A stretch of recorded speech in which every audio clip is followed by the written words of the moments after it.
এইটো বিটিআৰ যিটো চুক্তি সেই একৰ্ডৰ ভিত্তিত তেওঁলোকক মুকলি কৰি দিয়া বুলি তেওঁলোকে কৈছে এটা কথা তেওঁলোকে জেলত থকা মানুহ ইমানখিনি জনাটো সম্ভৱো নহয় এই বেল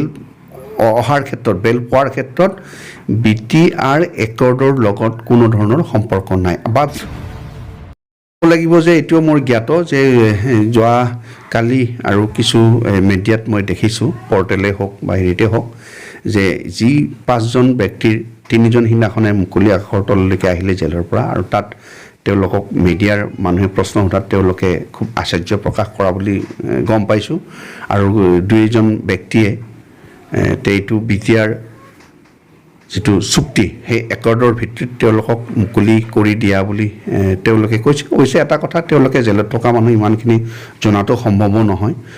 গতিকে এইটো শুদ্ধ নহয় আচলতে এই তেওঁলোকৰ হাইকোৰ্টৰ আমি বেল ফাইল কৰিছোঁ আৰু বেলত চৰকাৰে তেওঁলোকৰ জেনেৰেলি সব কেছত যেনে ধৰণে অপ'জ কৰে তেওঁলোকে অপ'জে কৰিছে আৰু বেল দিব নালাগে বুলি কৈছিল গতিকে এই বেল অহাৰ ক্ষেত্ৰত বেল পোৱাৰ ক্ষেত্ৰত বিটিআৰ একৰ্ডৰ লগত কোনো ধৰণৰ সম্পৰ্ক নাই বা বিটিআৰৰ একৰ্ডৰ কোনো স্বাক্ষৰকাৰীয়ে তেওঁলোকক বেল দিব লাগে বুলি মহামান্য আদালত বা চৰকাৰক কোনো ধৰণৰ তেওঁলোকে যোগাযোগ কৰা নাই বা দিবলৈ তেওঁলোকক অনুৰোধ কোনো জনোৱা নাই গোটেই ব্যক্তিসকল NDAPৰ কেডাৰ হয় তেওঁলোকক এটা ব্ৰহ্মাস্ত্ৰত অভিযুক্ত কৰা হৈছিল আৰু বিচাৰ প্ৰক্ৰিয়াৰ মাজত আইনৰ ভিতৰত তেওঁলোক বিচাৰ প্ৰক্ৰিয়াত তেওঁলোকক দোষী সাব্যস্ত কৰিছে আৰু সেই দোষী সাব্যস্ত হোৱাৰ পিছত যিটো 30 জানুৱাৰী 2019ৰ যিটো অৰ্ডাৰ সেইটো অৰ্ডাৰ আমি গুৱাহাটী উচ্চ ন্যায়ালয়ত চেলেঞ্জ কৰিছোঁ যে সেই অৰ্ডাৰটো আইনৰ গণ্ডিৰ ভিতৰত হোৱা নাই আৰু আমাক যিখিনি পানিছমেণ্ট দিছে সেই পানিছমেণ্টবোৰ আইনৰ গণ্ডিৰ ভিতৰত নহয় আৰু তাৰ লগতে এখন বেল পিটিশ্যন ফাইল কৰা হৈছে যে সেই অৰ্ডাৰটোৰ ছাছপেণ্ড কৰি পেলাই তেওঁলোকক বেলত যাবলৈ দিব লাগে আৰু বিগত কালছোৱাত এই বেলৰ হিয়াৰিঙৰ কাৰণে খুব যথেষ্ট যজা চলাই আছিলোঁ কিন্তু কিবা কাৰণত কেছ ৰেকৰ্ডবোৰ আহি নোপোৱা কাৰণে বা কেছ ৰেকৰ্ডবোৰ আপোনাৰ যিবোৰ অসমীয়া বা অন্যান্য ভাষাত আছে সেইবোৰ ইংৰাজীলৈকে তৰ্জমা নকৰাৰ কাৰণে অৰ্থাৎ পেপাৰ বুক প্ৰিপেয়াৰ নোহোৱাৰ কাৰণে হিয়াৰিংটো হোৱা নাছিল আৰু আপোনালোকে জানে এই যোৱা বছৰৰ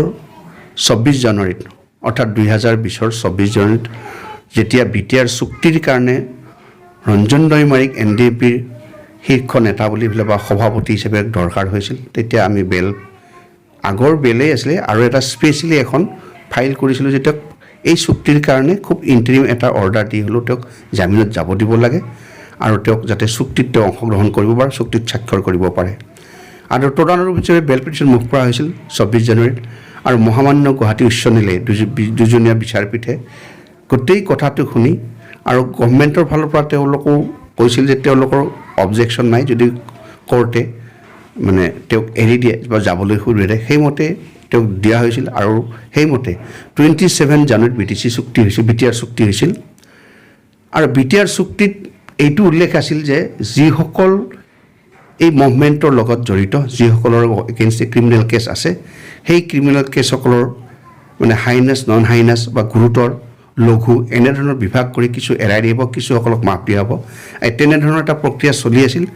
আৰু এইটো বিটিআৰ চুক্তি হোৱাৰ আগতে যেহেতু তেওঁলোকে কনভিক্ট হৈছে বা বেল ফাইল কৰা গৈছে পৰৱৰ্তী সময়ত আমি আশা কৰিছিলোঁ যে বিটিআৰ চুক্তি হোৱাৰ কাৰণে বিটিআৰ চুক্তিৰ স্বাক্ষৰকাৰী হিচাপে এটলিষ্ট ৰঞ্জন দৈমাৰী বা তেওঁৰ অন্যান্য যিসকল সংঘীয় 9জন সংঘীয় জেলত আছে অভিযুক্ত মানে তেওঁলোকক অন্ততঃ তেওঁলোকে এটা সহানুভূতি প্ৰক্ৰিয়াই তেওঁলোকক জামিনত যাবলৈ দিব বুলি এটা আমি আশা কৰিছিলোঁ সেই হিচাপে আমি বেলৰ যিখন দৰখাস্ত দিয়া আছিলে যোৱা এই মাহৰ এই বছৰৰ আৰম্ভণিৰ পৰা আমি যথেষ্ট মানে চেষ্টা কৰি আছোঁ তেওঁলোক বেলত নিয়াৰ কাৰণে আৰু তেনেকৈ কেইবাবাৰো কেছটো লিষ্ট হোৱাৰ পিছত যোৱা 26 মাৰ্চত কেছটো লিষ্ট হৈছিলে তেতিয়া মোটামুটি কেছটোৱে ফাইনেল চেপত ধৰিছিলে আৰু তেতিয়া খণ্ড বিচাৰপীঠে মহামান্য আদালতৰ খণ্ড বিচাৰপীঠে যিজন চৰকাৰী অভিযুক্ত অৰ্থাৎ CBR এডভকেট তেওঁক এইটো জানিব বিচাৰিছিল তেওঁৰ পৰা এইটো বিচাৰিছিল যে ৰঞ্জন দৈমাৰীক যেহেতু 27 জানুৱাৰী 2020 চুক্তিৰ কাৰণে তেওঁলোকে এমাহৰ কাৰণে বেলত দিছিল আৰু চুক্তি স্বাক্ষৰ হৈছে তেওঁলোকে এই যে আমি বেল প্ৰেয়াৰ কৰিছোঁ এই ক্ষেত্ৰত তেওঁলোকৰ মত কি বা তেওঁলোকৰ চৰকাৰৰ কি সিদ্ধান্ত তেওঁলোকে যে দৈমাৰীক বেলত যাব দিব লাগে তেওঁলোকৰ সন্মতি আছে নে তেওঁলোকে এইটো কি কয় আৰু তেওঁৰ প্ৰয়োজনীয়তা আছে নাই এনেকুৱা ধৰণৰ প্ৰশ্ন কৰিছিল তেতিয়া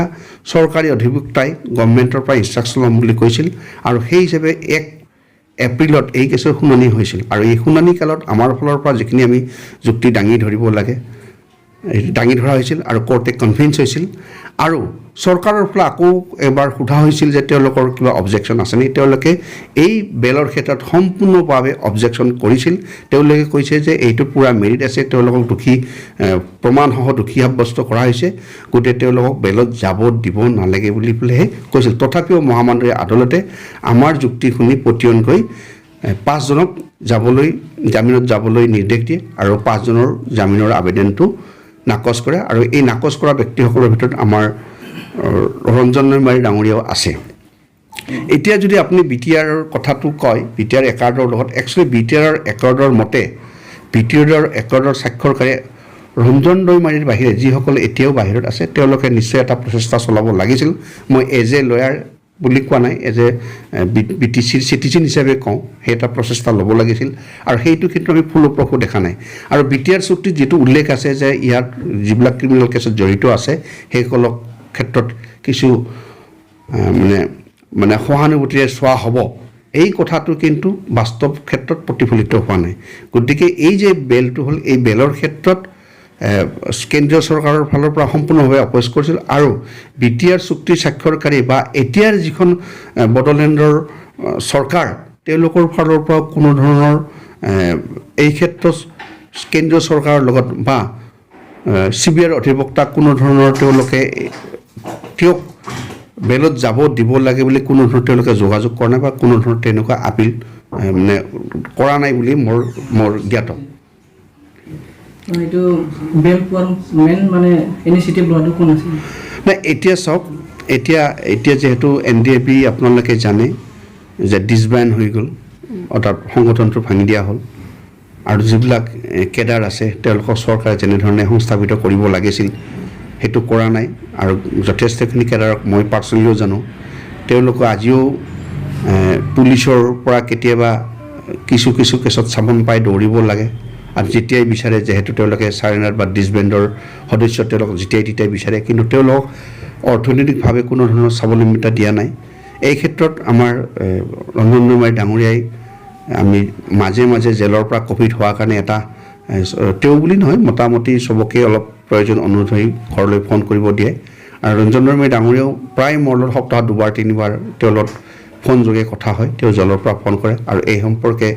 তেওঁ কেনেকুৱা ধৰণৰ আইনগত প্ৰক্ৰিয়াত কেনেধৰণে আগবাঢ়িছে এইবোৰ খবৰ লৈ থাকে আৰু তাৰ লগতে আপোনালোকে জানে যে মই ৰঞ্জন দৈমাৰীৰ ভনী বা চিষ্টাৰ বুলি কোৱা নাই বড়ো উইমেন জাষ্টিছ ফৰামৰ বা এতিয়া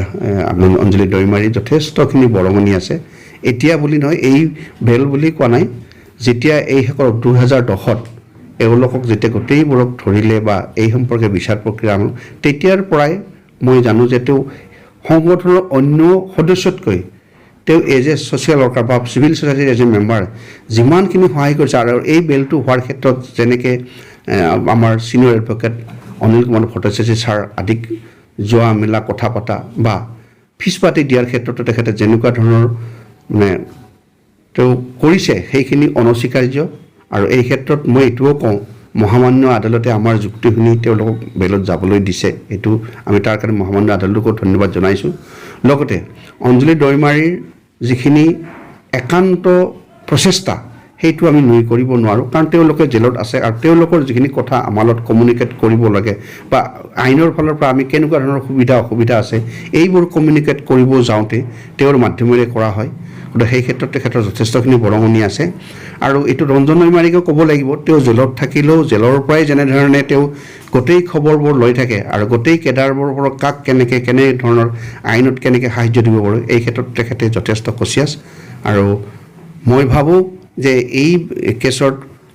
আমাৰ পেপাৰ বুক ৰেডি হৈছে উইদিন 3 মাহৰ ভিতৰত পেপাৰ বুকটো ৰেডি হ'ব আৰু 3 মাহৰ ভিতৰত আমি এই বেলৰ ফাইনেল হিয়াৰিং হ'ব